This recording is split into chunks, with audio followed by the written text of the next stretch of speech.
Hello there. We've also got a puppy with us, or a dog with us, We so do. it's all We've got good. a couple on each side. Hey, I'm Manjo with Way Too Indie. Welcome to our first Google Hangout for Way Too Indie of the year. We're here with Kate Tucker and Jesse English. We're talking about their album, or actually Kate Tucker and the Sons of Sweden's album, The Shape, the Colors, the Feel. I think I messed that up, but did I mess that up? Was it the other way around? No, it's The Shape, the Color, the Feel. Awesome. Okay. I'm glad I didn't mess something up right off the bat. It's a collaborative music album that goes with, it has videographers, choreography, album art. It's an amazing project that we're going to get to learn a little bit more about. But first, if you guys could just introduce yourselves. Kate, why don't you go first?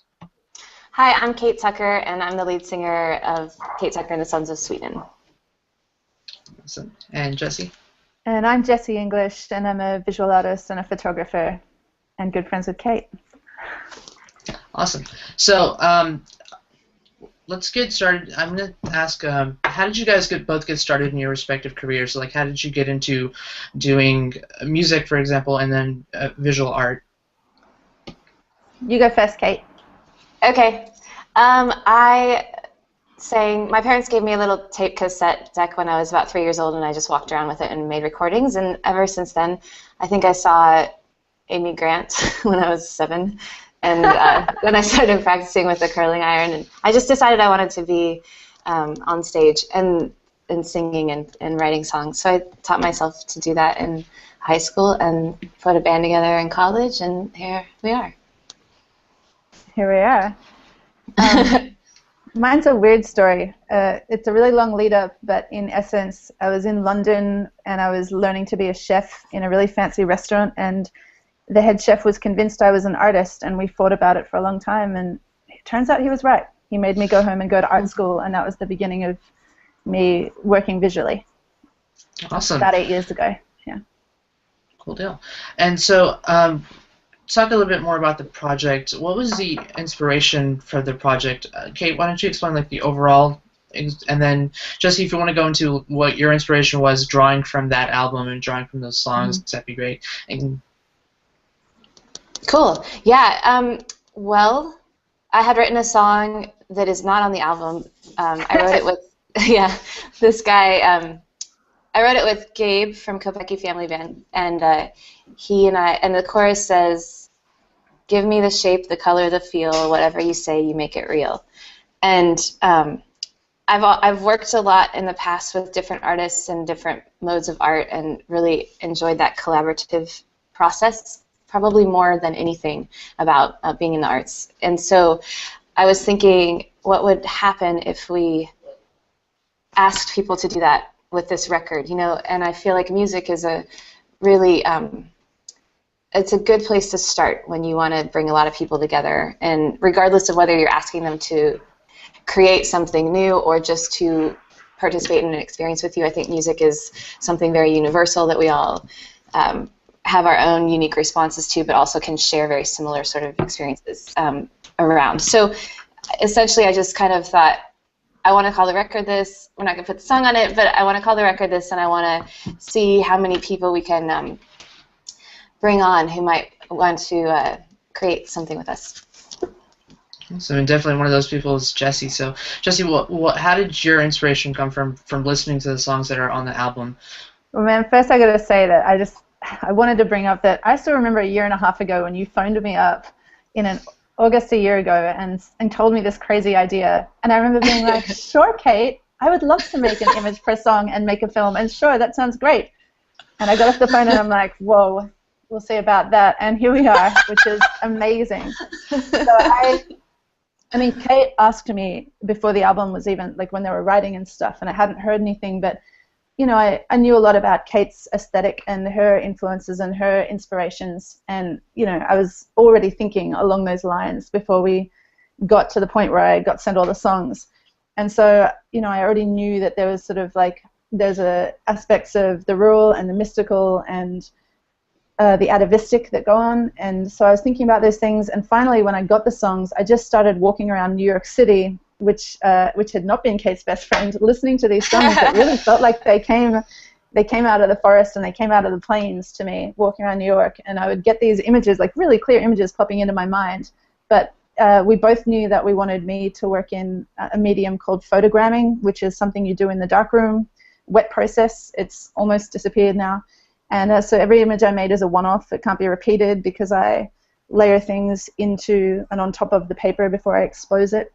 And so I went shooting wherever I could, like Maine and places that might have the right forests and whatnot to get the background images. And then I worked on them in the darkroom while listening exclusively to the song. So I think I might be the only other person on earth who knows every single word right now. The whole album. I have my own harmony lines and everything, which the band can learn, but maybe one day I'll sing with them. Yes, please. It would be amazing. Awesome. So yeah. So this entire project it's basically, I'm not going to say basically because it's not basically because there's so much that goes on with it. But in a sense, it's kind of, from the articles that we've read from other sources, it's like it's fighting technology but using technology to fight it because of how technology has just taken apart the soul and the impact of music for some reasons, which, you know, it's controversially up. Some people say yes, some people say no, whatever. I would agree that yes, it has, because, you know, you don't have that full album experience anymore like you do with this album. But what is your opinion on both of on using that technology, and why was that such an important thing to you? For me, okay, my band wanted to do an EP because they said nobody makes records anymore, and we also didn't have a huge budget, so we had no budget, which we'll get to later. But you know, so they said, let's do the single thing. We could just release a bunch of singles on iTunes, whatever. And that did not appeal to me at all, because I think coming to music as an artist, I kind of wanted to create a whole like collected work. And so I started to think, how can we use the fact that this will be a collection of songs to our advantage? Use the fact that we can release it serially on iTunes whenever we want. Like tomorrow, if I really wanted to, you know, I could release it and then send you a song on your cell phone, and then basically within 2 hours you might have the lyrics memorized like Jesse does, but then it's done and over with, and like you're gonna get another song in 5 minutes, you know, or you're gonna download something for free. And so I was just thinking about, how do we give weight to this whole experience? It's wonderful that we can trade art instantly. I love it. I love that we have even that we have streaming services right now, because I feel like it gives people the opportunity to experience new music that maybe they wouldn't be able to, and you know, without that. So, but I guess I don't feel like we're fighting technology. I just think what we are doing is we're using it with the music videos. We're relying heavily upon YouTube, obviously, as a platform for that. We'll have a whole multimedia website with the album launch. We are releasing iTunes singles in advance with their, you know, appropriate, with the videos that correspond. And so I think it's really beautiful to have those tools, but what we also wanted to do was make sure we had a physical, you know, work, and that's what Jesse brought with this photogramming process. It's what a lot of the other artists, the choreographers, you know, who created dance sequences that went into the video, those were very physical experiences. Those film shoots were very intense. The one that we did with Hangover, we'll also talk about, was very, you know, it was labor intensive, and it was about getting a group of people together. So now we have a vinyl, 180-gram vinyl with, you know, beautiful artwork that Jesse's done. And I think it even the way we ordered the songs, it's very much about a process that you get from, you know, side A to side B, and it's not, we didn't front load the record with all of our hits or our singles or whatever we think people would like. It's very much about coming along, you know, with us on this. Awesome. So that's definitely, Jesse, do you feel the same way about the film and photo side? Because I know I took the darkroom photography this past semester for the first time, and I found it quite interesting because I've always done digital photography. But Yeah, right. do you feel the same way about that, how it's transitioned from the use of technology? It's changed a lot, and I had to recently come to terms with the idea that the medium I loved most was disappearing, which is color darkroom. It's almost impossible to find. I think there's 3 of them left in New York City, and if there's only 3 left in New York City, that means they're gone everywhere else, kind of. I had the early work that I made when I was learning wet process actually just looked like Hipstamatic now. And so I've had to do a lot of kind of mental rearrangement about the way I think about photography and film, because those beautiful processes that I valued and that I always thought, yes, digital is moving in, but I'm going to stick with the wet process. I'm going to shoot Super 8 film. I'm going to stay with this stuff. When that got hijacked visually by really awesome apps like Hipstamatic or Alien Skin or all these amazing things that photo nerds have made, that's made by someone who loved wet process. I've had to rethink and go, okay, that's cool. Like that beautiful retro look has been totally appropriated by digital technology. So what can I do now that's different? And that's what I've started thinking about, is how do I bring that same kind of what I thought of as investment, physical investment in making a photographic work. How do I do that with either digital or still work in wet process, but make it look different enough to what the digital is hijacked to keep it going? It's really, it's been rapid. My first year of university, we learned wet process. By my second year of university, it was the first time a digital camera was brought into the school. And so it happened while I was there. Wow. And so, yeah. So these days I shoot both. I commercially shoot digital. Sometimes I shoot digital to make artworks that I make, but I still shoot film as well. I still have a 1962 Yashica twin lens that my dad bought me that I love. I'm trying to integrate them both until one disappears. Hopefully never. Yeah. Awesome. Yeah. So, Jesse, I'm sorry, Kate, you talked a little bit about the budget for the album and starting out with just having nothing at all. And you guys actually went to Kickstarter to crowdfund this entire thing. How did you, obviously it was that you didn't have a budget, but how did you go to the step to where it was crowdfunding was going to be the way? I had done a Kickstarter previously with a solo record that I made, and I had a good experience with that. I thought it was a wonderful way to connect with fans and even collaborate with them. So it kind of just seemed like the only way to do it for us. And yeah, it was a survivalist move. Good move. Were you?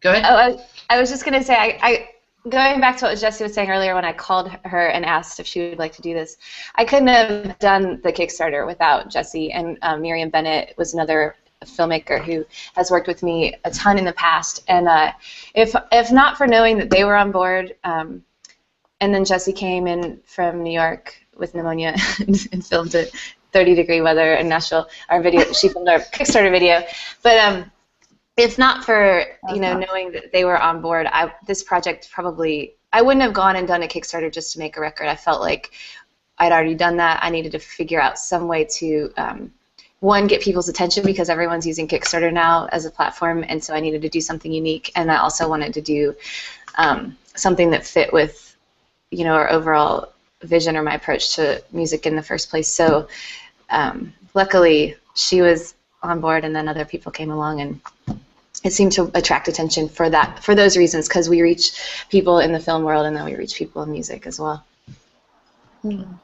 Did you expect to have such a supportive backing from everyone, from the public, using Kickstarter? Like you said, you've used it before, but for this project, did you think that you were going to get a lot as really supportive fans as you've got now? I hoped so, because if you don't hit your goal, you don't get the funding. Yeah, But yeah, I didn't. It was scary. It was a scary 30 days. I think I lost like 10 pounds, and everybody hated me. Everyone was so scared. My band was like, "We need to do something about Kate. What are we gonna do about Kate?" Yeah. Yes, I'm so grateful. So grateful that it worked out. Awesome. Actually, and speaking of your backers and your supporters, your website has a karma wall. Can you explain that a little bit? Yeah, so the karma wall is something I created with my last Kickstarter campaign, where I wanted to feature people who had been instrumental in supporting my music throughout the years, and especially people who had something going on.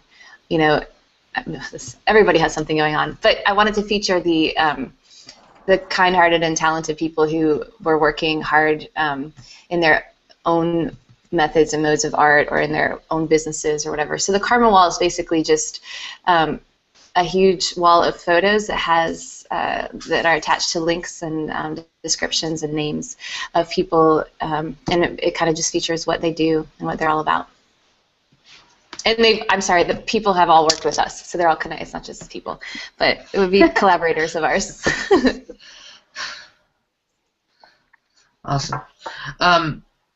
You ready? You mentioned in the video that, or your Kickstarter video that we had, that you that often when you're writing music. Oh, hello. This is Walter. Hi, Walter. Hey, Walter. Walter. He has his own Instagram. Waltergram.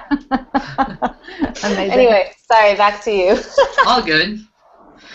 You mentioned in the Kickstarter video that when you're often playing with the band and listening, that you often think of a certain melody or certain part of the song can use more of this type of movie. Can you explain the thought process? I thought that was interesting how you thought like that. Like, how did you develop that type of thinking?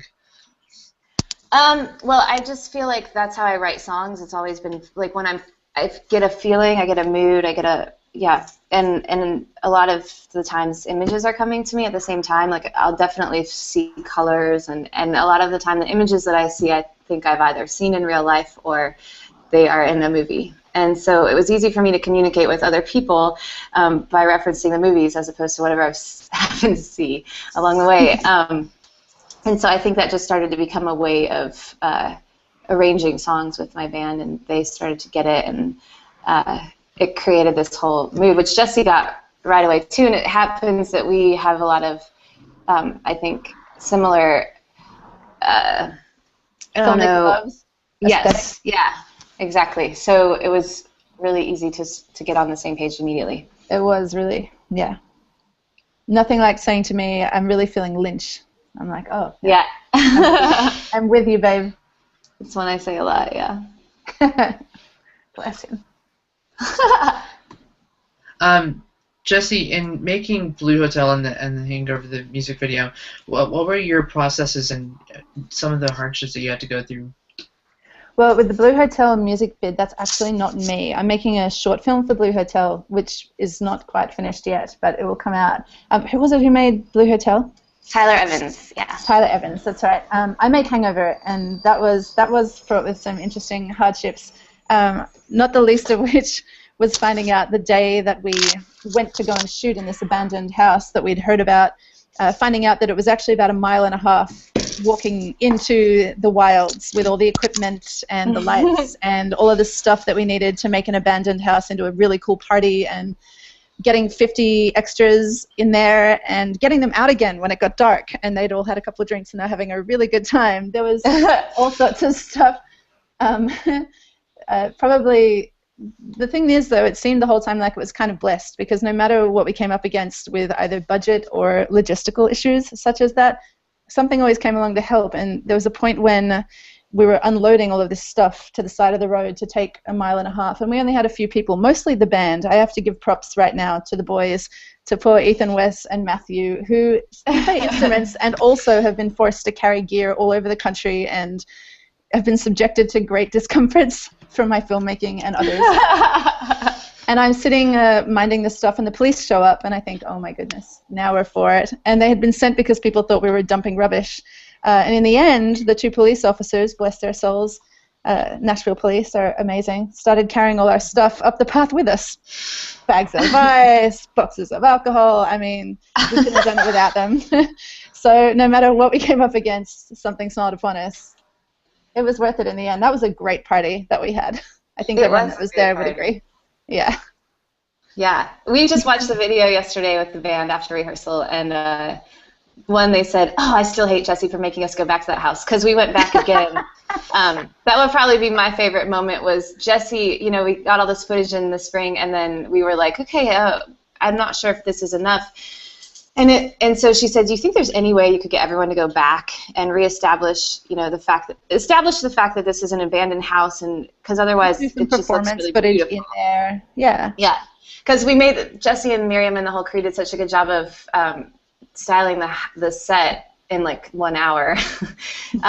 On the day that she first saw the house was the day that she had to actually film in there. So, you know, they did such a great job that the party looked amazing, and so it didn't read as an abandoned house necessarily. And so she asked if we would go back and just take the band and the crew and shoot performance footage in the house to establish that, and the band. And this was 6 months later, and everything was overgrown because it was after summer, and man, that was a trial. And then I'm so sorry I wasn't there for that. Sorry, guys. I know, you were in New York. So Jason Smythe, who directed Looking Around on this project, went, and he was the DP for that, and he fell through the floor in the house. It was like it was all a completely different experience for us the second time around. But it was worth it. That footage is beautiful. Absolutely worth it. And so they were just saying, we still hate Jesse for that. And, man, that was a good party. I wish we could have stayed longer. So, yeah. The payoff was good. The things that you face. I kind of wish I was invited to that. Dang. I know. If only we'd known you. If only. Maybe next time. Yeah. Awesome. There'll be more films. Don't you worry about that. Mm-hmm. Cool. So speaking of favorite moments, what was both of your favorite moments, or just part of going through, and Kate, for you, just through producing the album, making the album? You know, you worked with a lot of great people with mixing and producing and mastering the album as well. And Jesse, for you, just basically your favorite parts of going through this entire wonderful project. Wow, that's a really good question. I think that the parties, like the parties were my favorite, of course. But I think the hangover party, seeing that house transformed into what it became, and basically almost a mile off the road, getting 20+ extras to come in cocktail gear and just show up and walk through high grasses and whatever. That was pretty spectacular. I think we also, the other big party we had on this set was Best Friends Love, which is going to come out in February. And Miriam Bennett directed that, and that was we shot it at the Cannery Ballroom in Nashville, and that just featured that was the final video we shot. So it featured everyone who had been involved in the project. I wanted the people who were behind the scenes to be on camera and have a moment to be in the video. And so everyone who was in town came, and we had choreographers, Jennifer McNamara and Thomas Shaker. Yeah, there were amazing dancers. There was, it was just such a beautiful experience, and so many people. It's like our crew and our the people involved in this project, it obviously grew along the way, and by the end, by that video, everyone who had been working on different videos were all working together, and that's what I loved the most about this, was seeing people come together and collaborate and make something out of nothing. Really, is what happened. I was going to say my favorite moments too were just the moments standing in the middle of a room when it was all happening with my camera, and I have this outtake that's obviously not in it, where I can hear myself cracking up laughing, and the camera starts shaking, and I'm just like, oh my God, we did it. We're here. This looks incredible. And I'm having this little monologue to myself that obviously made me laugh at my own nerdiness later. Moments when all of this stuff that you're trying to do with no budget and with a lot of love and volunteering and favors and free stuff and awesomeness, and the moment when it all comes together and you realize that it's happened, this thing that was in your head is happening right in front of you, and you don't have a label and you don't have anything, and those are the moments that it's like a liftoff or something. It's amazing. Yeah. My favorite. And maybe the second moment only was the first time I opened all the footage in Final Cut and was just like, shit, this is good. Yes. Those are my favorites. Cool. Yeah. So the album comes out February 11th, correct? The entire. Yes, February 11th. Awesome. Full length vinyl and CD. Ooh, all three. No cassette? No cassette. You can make your own cassette. Ooh. Oh, I can make cassettes. Sweet. I'll make my own cassette then. I don't think anyone even cares about cassettes anymore, but we'll. They have them at Urban Outfitters now. They do. Oh, they do? Yes. Oh. That's interesting. Oh my God, I love it. They should get Discman as well. Yes. Jesse, you are also doing a photo installation. Has that already opened, or is that opening after the album No, comes? that'll open when they start to tour. Basically, the idea that we have in Vega, actually not so vague. The idea we have is that they will perform when they start to tour. Hopefully, in conjunction with that, there will be either in the same venue or a venue in town. The films will show, the short films and the music videos, and hopefully either in the same venue or in the same town, there'll be a small gallery or a space where we can hang the show that I'm making, the images that I made. So that's what we would like to have happen, and that's a whole new kind of stage of planning and logistics that we're going into now. We've started talking about how we're going to get this happening everywhere they go. Yes. But it may start at the Belcourt. We don't know. Yes. We have some fans. Yeah, she's absolutely right. It's all kind of, everything is, since we're doing this all by ourselves, we've been able to pull off an amazing amount of work, I think, but it's also kind of going to still continue to evolve. People are still working on the short films. The documentary is going to come together. I'm going to join this Hangout. I know we're probably wrapping up, but my computer battery is about to die, and so I'm going to join on this other on this other computer. So here I go. Is that going to be okay? Should be perfectly fine. Okay, I'm going to, but yeah, what I'm saying is that it's an ever-evolving thing, and we're definitely going to have that photo installation, and I think that depending on how well it's received and what things are going, with the films and the documentary, we'll also see some film festival presence, and it's just going to kind of evolve as it goes. I'm pretty excited about it. Yeah. Awesome. That's definitely great to hear. Actually, that answers my question. That was what were your goals going forward? So hopefully we'll see you in Houston. Yes. Awesome. It's on the list. there. Awesome. I will definitely be there then. Since your battery's running low, let's go ahead and wrap it up. I always like to end my interviews with one little thing. So if you guys could tell us one interesting thing about yourself that most people don't know. I can tell you one that is really self-promotional right now. If you go to Facebook, but you don't know because it just happened. If you go to Facebook to our Sons of Sweden page, /Sons of Sweden, and you share the Hangover link of this video that we've been talking about that Jesse directed, you are entered into a contest to win vinyl and CD autographed. So get to Facebook. Is that cheating? That's not cheating at all. That's perfect. Okay, thanks. Mine is that by the time I was 8, I could fly a light aircraft and land it, thanks to my dad. Not many people. My dad knows that, but not many other people do. Awesome. Alrighty. Well, thank you both for joining us. The album comes out February 11th again. I definitely urge everyone that's watching it and will watch this later on to go check out some of the videos and all the songs that have been posted already to Facebook and YouTube and iTunes and all that stuff. Definitely go check them out and definitely go check the project out because it's an amazing thing that's happened. It's an amazing collaborative, and I really hope that this catches on, goes forth, and a lot of other people start doing it as well because it's Thank you. It's just amazing. Too. So thank you. Yeah. It's the new way. Yay! Yes. Yay. Awesome. Thank you, Brandon. Yep. All right, Thanks guys. so much. Thanks. Thank you, everyone, for watching. Thanks. That was Bye, Jesse. Kate. Bye, Walter. Bye. All right. Was it the other way around? No, it's the shape, the color, the feel. Awesome. Okay. I'm glad I didn't mess something up right off the bat. It's a collaborative music album that goes with, it has videographers, choreography, album art. It's an amazing project that we're going to get to learn a little bit more about. But first, if you guys could just introduce yourselves. Kate, why don't you go first?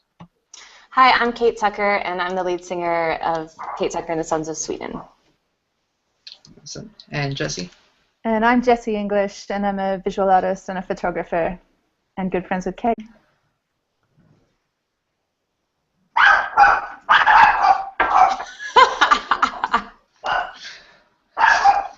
Hello there. We've also got a puppy with us, or a dog with us, We so do. it's all We've got good. a couple on each side. Awesome.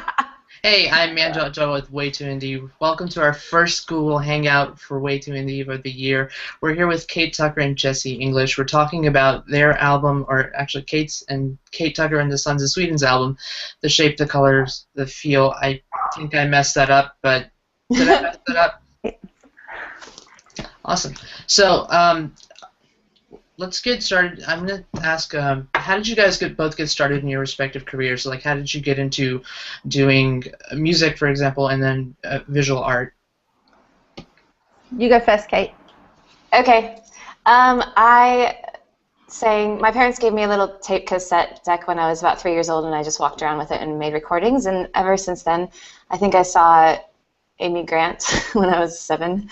And then I started practicing with the curling iron, and I just decided I wanted to be on stage and singing and writing songs. So I taught myself to do that in high school and put a band together in college, and here we are.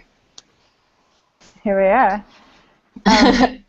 Mine's a weird story. It's a really long lead up, but in essence, I was in London and I was learning to be a chef in a really fancy restaurant, and the head chef was convinced I was an artist, and we fought about it for a long time, and it turns out he was right. He made me go home and go to art school, and that was the beginning of me working visually.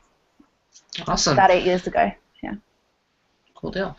And so, talk a little bit more about the project. What was the inspiration for the project? Kate, why don't you explain like the overall, and then Jesse, if you want to go into what your inspiration was drawing from that album and drawing from those songs, that'd be great. And Cool. Yeah. Well, I had written a song that is not on the album. I wrote it with this guy. I wrote it with Gabe from Kopecky Family Band, and he and I